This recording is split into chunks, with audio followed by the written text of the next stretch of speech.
Welcome back, mathematicians. So the lesson today is on real-world algebraic reasoning. And to help us break down these word problems that we've been getting, I have an acronym. It's called CUBES. Now, this acronym, here's how I want you to use it. For every word problem, you're going to read it once without using the cubes. And then when you go back a second time, you're going to circle the key numbers, underline the question, bold the math action words. Now, if you kind of look and see what you're about to do, I bolded in some of the math action words and they came out really bad. So you could change bold to box, and I think actually that would look better if you boxed it in like a rectangle, and it still keeps the B. So you can kind of cross that out and put box if you want. Next is to eliminate the unnecessary information.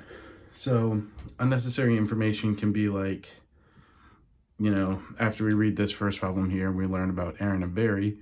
Let's say it started with where they both lived or where they grew up or anything like that. A location of, where they got these apples. That kind of information isn't required for the question you underlined. So we can eliminate that by crossing it out, and it just makes it so we have less stuff to look at. And then the S stands for solving and checking your answer.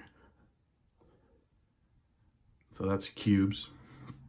So you can cut that out, tape it to this side so you always know, where that acronym is going to be. And this paper is really similar to this one. It's part of the packet. You're going to again fold on the line here.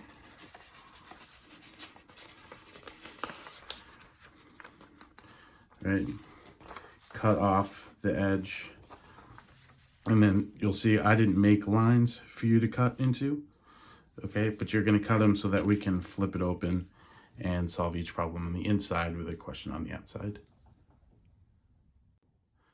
So the first question asks, there are n apples in a box, but 5 apples are too green to eat. Aaron and Barry share the ripe apples in the ratio 2-3. How many ripe apples does Barry get? So let's break this down. First, as you'll see, I circled the key numbers. Now, because you're in pre-algebra and we have variables, you're also going to circle variables because those represent numbers. So I'm circling n, I'm circling 5, and I'm going to circle the ratio 2-3. Next thing I'm going to look for is the question, so I can underline. And the question here says, how many ripe apples does Barry get? Then I want to bold in the math action words. So math action words are mostly going to be from this handout that you got here. Or you didn't get it, but you wrote it in your book. So anytime the word problem says, less than, or it says plus, or it says product of, per, percent, is, are, was. Okay, those are math action words that you want to bold in because they're going to be part of your expression, or how you write your expression, or how you write your equation. It said to eliminate unnecessary information. It all looked necessary to me. You have to know who Aaron and Barry are to know the ratio. Ratio was a math action word. I did bold it in. I needed to know that there were n apples. I suppose if you wanted to say, you cross out in a box. If you're really looking to eliminate unnecessary information, but sometimes there's just nothing to eliminate or anything that'll help narrow it down, so you don't have to do anything to it. And then next we're going to solve the problem. So I solved this problem using a bar model. Let me show you how I set that up. According to the problem, it says that we have n apples. So I drew a bar that represented all of the apples that we have. Now 5 of them were too green to eat. So I kind of took away 5, right? Those 5 are kind of out of the picture. So if I had 25 apples, 5 of them are too green. How many ripe apples do I have? Well, I'm subtracting 5, so it would be 20. And I don't know the amount of apples I have, I just know that it's represented by the letter n, or the variable n. So my representation for this part, okay, that I'm working with here is n minus 5. So the number of apples you have minus the 5 that were too green to eat. And then I broke that down into what the ratio was. So the ratio says Aaron has 2 for every 3 that Barry has, right? So Barry's getting more. So we can set up the situation that way, but here's where the math comes in, okay? The ratio is 2 to 3, but the question isn't asking what the ratio is between Aaron and Barry. What it's asking is how many ripe apples does Barry get? So to do that, really what you're looking for isn't Aaron to Barry, right? It's the total. So there were 5 sections here. And how many did Barry get of these 5 sections? Well, he got 3/5. And Aaron got 2/5. Together, those make the 5/5 of the apples that were left. And so what you're going to do is you're going to multiply that ratio of Barry's ratio to the total, right, as a fraction, and you're multiplying that by the number of apples that are remaining, which is n minus 5. And that's how you do the first one. So for the second problem, we have one number is n, and a second number is 2n over 3 plus 2. A third number is n over 6 less than the second number. Express the sum of these 3 numbers in terms of n. So I know I'm working with n, so let's use the CUBES acronym. I go back and I reread it, and it says to circle the key numbers. So I know that there are 3 numbers they're talking about. And I don't want to confuse circling the actual like first number, second number. What you want to be circling is what the number represents.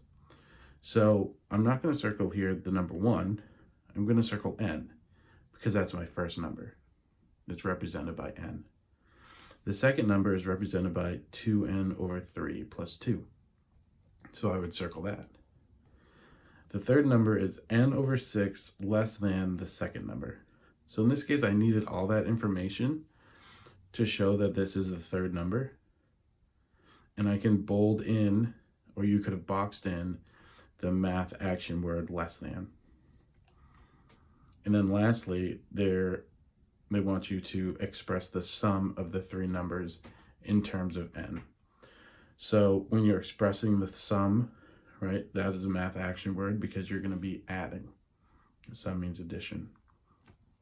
So in terms of n, that means we're using n as our variable. We shouldn't have any other variables in there.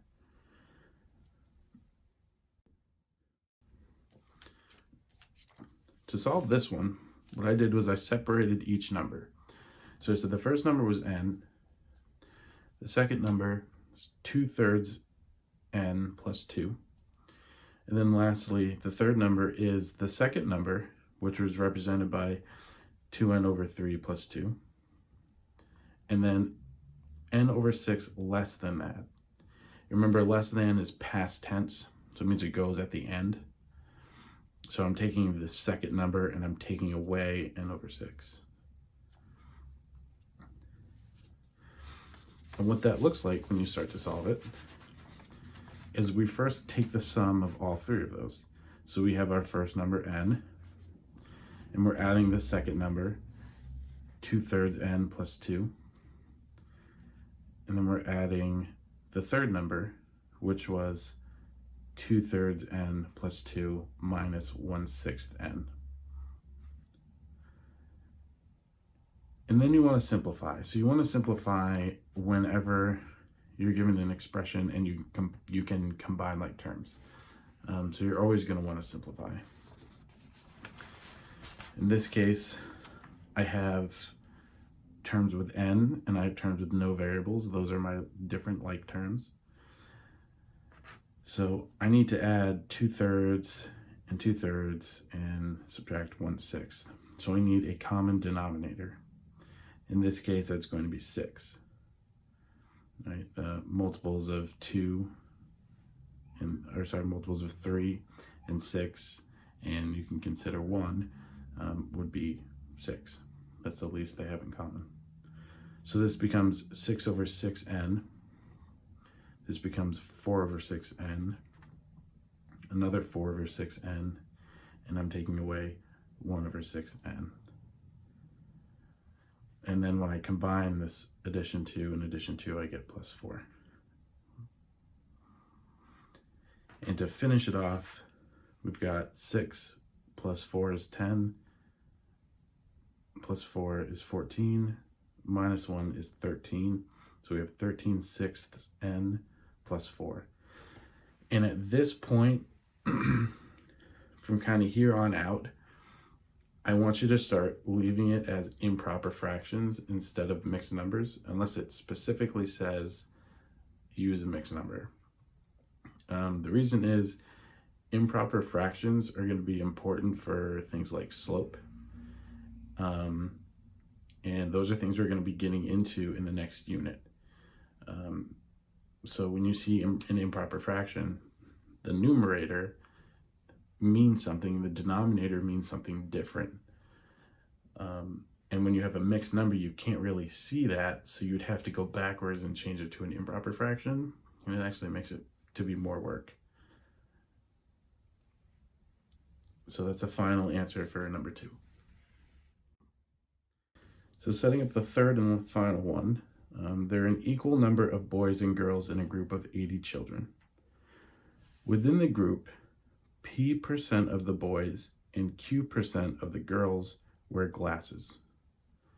Write an algebraic expression for the number of children who do not wear glasses. Factor any terms with a common factor. Okay, so that means that's factoring, right? That last part is what we just did over here, where we, one less over, factored out using upside down division. So now we're going to reread this and we're going to use cubes. So we're going to circle the key numbers. So it says there are an equal number of boys and girls in a group of 80 children. So we're going to circle 80. Within the group, P% of the boys. So I know that P% is a number. I don't know what the percentage is. I don't know if it's 30 or if it's 40, but I know that it's some sort of percent.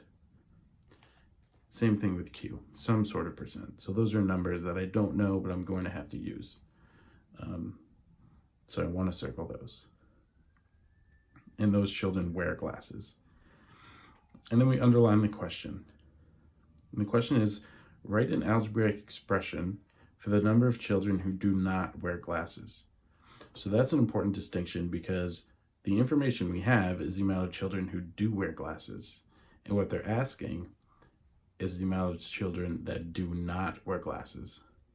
So we're going to have to take that into account when we look back at our underlined question. And we can bold in the math action words, or you can box them in.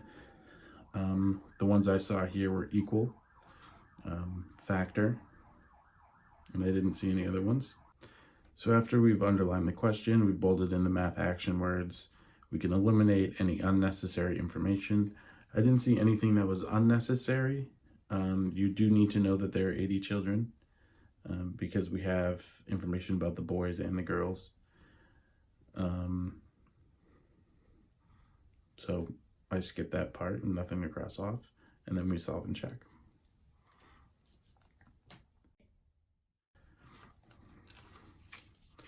So here's something that is kind of hard to understand, so I want to kind of break it down really simply for you.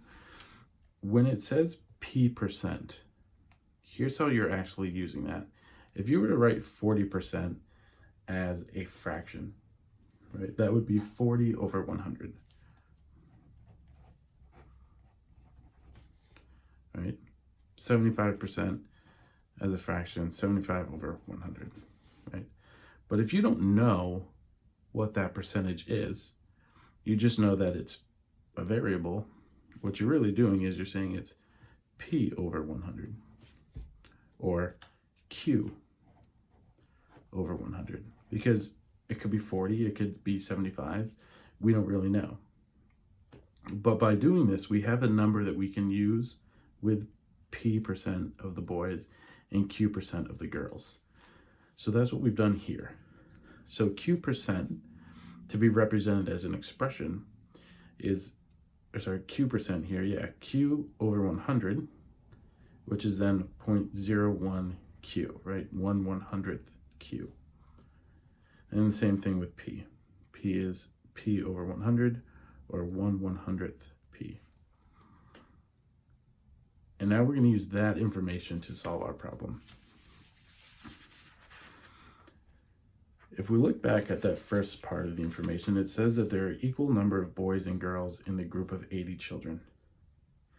Because they've separated the group of boys and girls here in the problem, we're also going to separate the group, right? There's a reason that they said equal, okay? So we're going to separate it. Now we know that there are 40 each, right? 80 into two groups is 40.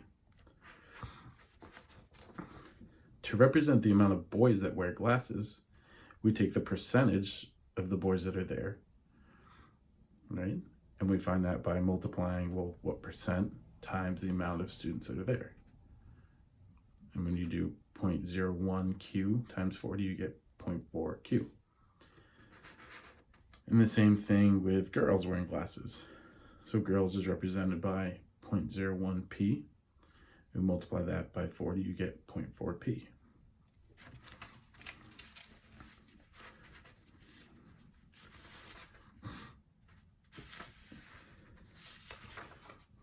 Now that last step, we're looking for the number of children that do not wear glasses.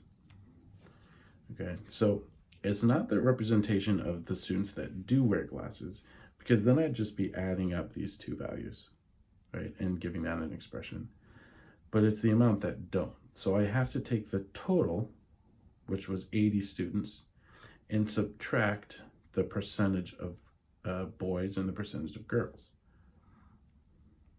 And once I do that, I have a factor that I can take out, right? Because it says factor any terms with a common factor. So right here, I can take out a negative 0.4. And what you have is negative 0.4 Q plus P. And one thing I'm just realizing now is that in here, it says P% of the boys. So really boys, this variable should be a P. And this should be a Q, this should be a P, this should be a Q. So you want to go back if you had already done that and change those variables around, because you don't want to give the reader a different representation of what the word problem was stating. So fix my mistake here.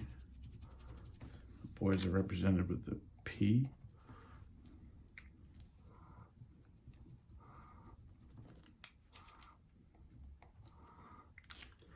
And the girls were represented with the Q.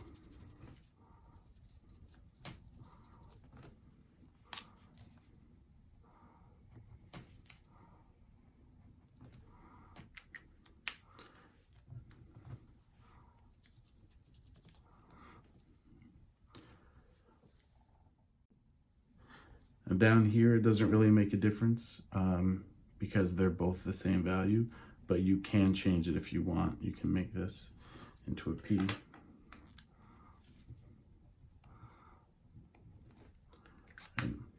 And then erase this part, and you can turn it into a Q. So next up is the practice in the textbook. Because I want you to start using cubes here and on any exams or quizzes where you have word problems, I want you to be able to circle and underline and bold in the math action words. There's only two ways for you to do that, right? Either you have to write down the whole word problem, or you have to print out the page so that you can circle and underline it. So your teacher was kind enough to print out all of the pages for you. So in your packet, you should have the practice page for these word problems, and I think it's only numbers 1 through 9 that you have to do.